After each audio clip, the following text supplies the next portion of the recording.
अस्सलामु अलैकुम वरहमतुल्लाहि वबरकातुहू। बिस्मिल्लाहिर्रहमानिर्रहीम। हज़रत अबू सईद अल खिज़री रज़ी अल्लाह तआला अन्हु से मरवी है कि रसूलुल्लाह सल्लल्लाहु अलैहि वसल्लम ने फरमाया, उस ज़ात की कसम जिसके हाथ में मेरी जान है, जो कोई हम अहले बैत से बुग़्ज़ रखेगा अल्लाह ताला उसे आग में दाखिल करेगा। आप सल्लल्लाहु अलैहि वसल्लम की बात बगैर कसम के भी बिल्कुल हक होती, लेकिन आप सल्लल्लाहु अलैहि वसल्लम ने उम्मत को तंबी के लिए कसम के जरिए जोर दिया और अहले बैत की अजमत के इजहार के लिए हम अहले बैत कहकर इन्हें अपनी जात के साथ शामिल फरमाया।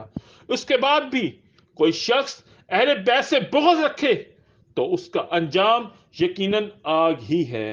कुरान और सही हदीस की रूह से अहले बैत में अज़वाज मुतहरात और हज़रत फातिमा, हज़रत अली, हज़रत हसन और हज़रत हुसैन अलैहिस्सलाम का मकाम तो ख़ास तरीन है। अल्लाह सुब्हान व तआला हमें अहले बैत की सच्ची मोहब्बत नसीब फरमाए और उनसे बुग़्ज़ रखने वालों से हमारी बुरात कबूल फरमाए। आमीन।